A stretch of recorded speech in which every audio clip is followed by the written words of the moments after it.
up, everybody? So I'm out here with the little Scx24 Ultra build again, and we're back at the favorite crawl spot. And we've gone across the top of this before, but never across the lower part. So I think today we have to try to cross that lower part down there with this little guy.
We have reached the other side in one take, one shot with the little Ultimate Scx24 I've been working on. This thing is absolutely amazing me.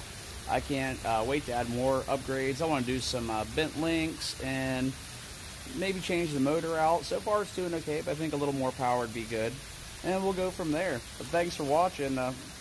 Really enjoy it. This thing is awesome. Have a great day, everyone.